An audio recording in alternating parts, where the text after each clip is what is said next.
ಗಾಡಿ ಬರಲ್ಲ ticket face ಮಾಡಿ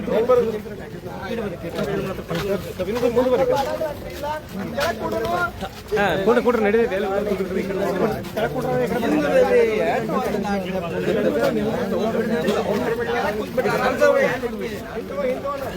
ಕರ್ನಾಟಕ ರಕ್ಷಣಾ ವೇದಿಕೆಗೆ ಧಿಕ್ಕಾರ ಧಿಕ್ಕಾರ ಕಮಲ್ ಹಾಸನ್ಗೆ ಧಿಕ್ಕಾರ ಧಿಕ್ಕಾರ ಧಿಕ್ಕಾರ ಕಮಲ್ ಹಾಸನ್ಗೆ ಧಿಕ್ಕಾರ ಎಲ್ಲಿವರೆಗೆ ಹೋರಾಟ ಎಲ್ಲವರೆಗೆ ಹೋರಾಟ ಯಾತಕ್ಕಾಗಿ ಹೋರಾಟ ನ್ಯಾಯಕ್ಕಾಗಿ ಹೋರಾಟ ಬೇಕೇ ಬೇಕು ನ್ಯಾಯ ಬೇಕು ಬೇಕೇ ಬೇಕು ನ್ಯಾಯ ಬೇಕು ಧಿಕ್ಕಾರ ಧಿಕ್ಕಾರ ಕಮಲ್ ಹಾಸನ್ಗೆ ಧಿಕ್ಕಾರ ಧಿಕ್ಕಾರ ಧಿಕ್ಕಾರ ಕಮಲ್ ಹಾಸನ್ಗೆ ಧಿಕ್ಕಾರ ಕರ್ನಾಟಕ ರಕ್ಷಣಾ ವೇದಿಕೆಗೆ ಜಯವಾಗಲಿ ಕರ್ನಾಟಕ ರಕ್ಷಣಾ ವೇದಿಕೆ ಹೋರಾಟಕ್ಕೆ ಜಯವಾಗಲಿ ಏನೇ ಬರಲಿ ಒಗ್ಗಟ್ಟಿರಲಿ ಏನೇ ಬರಲಿ ಒಗ್ಗಟ್ಟಿರಲಿ ಕನ್ನಡ ಭಾಷೆಯನ್ನು ಹಗುರವಾಗಿ ಪರಿಗಣಿಸಿದ ತಮಿಳು ನಟ ಕಮಲ್ ಹಾಸನ್ಗೆ ಧಿಕ್ಕಾರ ಧಿಕ್ಕಾರ ಕನ್ನಡ ಭಾಷೆಯನ್ನು ಹಗುರವಾಗಿ ಪರಿಗಣಿಸಿದ ತಮಿಳು ಭಾಷೆ ನಟ ಕಮಲ್ ಹಾಸನ್ಗೆ ಧಿಕ್ಕಾರ ಧಿಕ್ಕಾರ ಕನ್ನಡ ಕನ್ನಡ ಮಣ್ಣಿನ ಮಸನ್ನಡ ಕರ್ನಾಟಕ ರಕ್ಷಣಾ ವೇದಿಕೆಗೆ ಜಯವಾಗಲಿ ಕರ್ನಾಟಕ ರಕ್ಷಣಾ ವೇದಿಕೆ ಹೋರಾಟಕ್ಕೆ ಜಯವಾಗಲಿ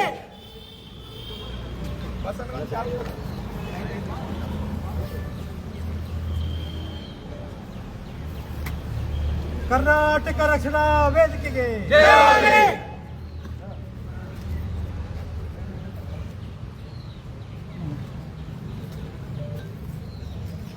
ಕನ್ನಡ ಭಾಷೆಯ ಬಗ್ಗೆ ಹಗುರವಾಗಿ ಮಾತನಾಡಿದ ತಮಿಳು ನಟ ಕಮಲ್ ಹಾಸನ್ಗೆ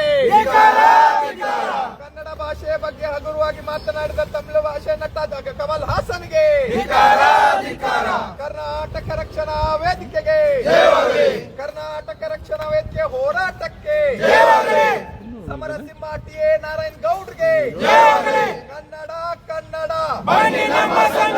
ಕನ್ನಡ ಕನ್ನಡ ಏನು ಇವತ್ತು 3-4 ಸಾವಿರಗಳ ಇತಿಹಾಸ ಇರುವಂತ ಕನ್ನಡದ ಭಾಷೆಯ ಲಿಪಿಗೆ ನಿನ್ನೆ ಒಂದು ಕಾರ್ಯಕ್ರಮದೊಳಗಡೆ ತಮಿಳು ನಟ ಕಮಲ್ ಹಾಸನ್ ಅವರು ಒಂದು ಉದ್ದಟತನದ ಕನ್ನಡದ ಭಾಷೆಯ ಬಗ್ಗೆ ಬಾರಿ ಇದರಿಂದ ಮಾತಾಡಿದ್ದಾರೆ. ಇದನ್ನ ಕರ್ನಾಟಕ ರಕ್ಷಣಾ ವೇದಿಕೆ ರಾಜ್ಯದ ಕನ್ನಡಿಗರು ಯಾರು ಕೂಡ ಸಹಿಸುವುದಿಲ್ಲ. ತಮಿಳು ಭಾಷೆ ಅಂತ ಹುಟ್ಕೊಂಡಿರುವಂತ ಕನ್ನಡ ಭಾಷೆ ಅಂತ ಹೇಳಿ ಒಂದು ಕನ್ನಡಿಗರನ್ನ ಅವಮಾನ ಮಾಡುವಂತ ಕೆಲಸವನ್ನ ಮಾಡಿದ್ದಾರೆ.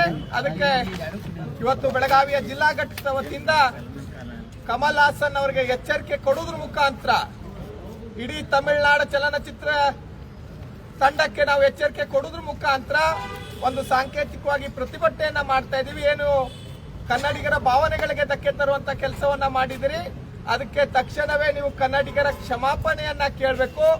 ಇಲ್ಲ ಅಂದ್ರೆ ಮುಂದಿನ ದಿನಗಳಲ್ಲಿ ಬಹಳ ಹೋರಾಟ, ದೊಡ್ಡ ಮಟ್ಟದ ಹೋರಾಟವನ್ನ ನೀವು ಎದುರಿಸಬೇಕಾಗತ್ತೆ. ಯಾವುದೇ ಕಾರಣಕ್ಕೂ ಕರ್ನಾಟಕದೊಳಗಡೆ ನಿಮಗೂ ಹಾಗೂ ನಿಮ್ಮ ಚಲನಚಿತ್ರಕ್ಕೆ ನಾವು ಅವಕಾಶ ಮಾಡಿಕೊಡುವುದಿಲ್ಲ. ಅದಕ್ಕೆ ತಕ್ಷಣವೇ ನಿಮ್ಮ ಮಾತನ್ನ ವಾಪಸ್ ಪಡೆದು ಕನ್ನಡಿಗರ ಕ್ಷಮೆಯನ್ನ ಕೇಳಬೇಕು ಅಂತ ನಾವು ಇವತ್ತು ಒತ್ತಾಯ ಮಾಡ್ತಾ ಇದ್ದೀವಿ. ಕರ್ನಾಟಕ ರಕ್ಷಣಾ ವೇದಿಕೆಗೆ ಬೇಕೇ ಬೇಕು ನ್ಯಾಯ ಬೇಕು ಬೇಕೇ ಬೇಕು ನ್ಯಾಯ ಬೇಕು. ತೆಗೆಸ್ರಿ ಅದನ್ನ. ಮತ್ತೆ ಕಮಲ್ ಹಾಸನ್ ಕನ್ನಡಿಗರ ಕ್ಷಮೆ ಕೇಳುವಂತ ಈಗ ಯಾವುದೇ ಕಾರಣಕ್ಕೂ ಅವರ ಚಲನಚಿತ್ರಗಳನ್ನು ನೀವು ಹಾಕಬಾರ್ದು.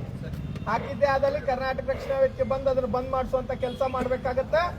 ಮತ್ತೆ ನಿಮ್ಮ ಚಿತ್ರಮಂದಿರಕ್ಕೆ ತೊಂದರೆ ಆಗ್ಬಾರ್ದಂದ್ರೆ ಯಾವುದೇ ಕಾರಣಕ್ಕೂ ಕನ್ನಡಿಗರ ಕ್ಷಮೆಯನ್ನ ಕೇಳುವ ಮಟ್ಟ ಕರ್ನಾಟಕದಲ್ಲದೆ ಯಾವುದೇ ಕೂಡ ಕಮಲ್ ಹಾಸನ್ ಅವ್ರ ಚಲನಚಿತ್ರ ಬಿಡುಗಡೆ ಮಾಡಕ್ ನಾವು ಕೊಡುದಿಲ್ಲ. ನಿಮ್ಗೆ ಮುಂಚಿತವಾಗಿನೇ ಇದ್ರ ಬಗ್ಗೆ ಹೇಳ್ತಾ ಇದೀವಿ. ಯಾವುದೇ ಕಾರಣಕ್ಕೂ ಕಮಲ್ ಹಾಸನ್ ಅವ್ರ ಚಲನಚಿತ್ರ ಬಗ್ಗೆ ನೀವು ಪ್ರದರ್ಶಿಸಬಾರ್ದು. ಮತ್ತೇನ್ ಆಂಗ್ಲ ಭಾಷೆ ನಾಮಫಲಕಗಳದಾವ ಅದನ್ನ ತೆಗೆಯುವಂತ ಕೆಲಸ ಮಾಡ್ರಿ.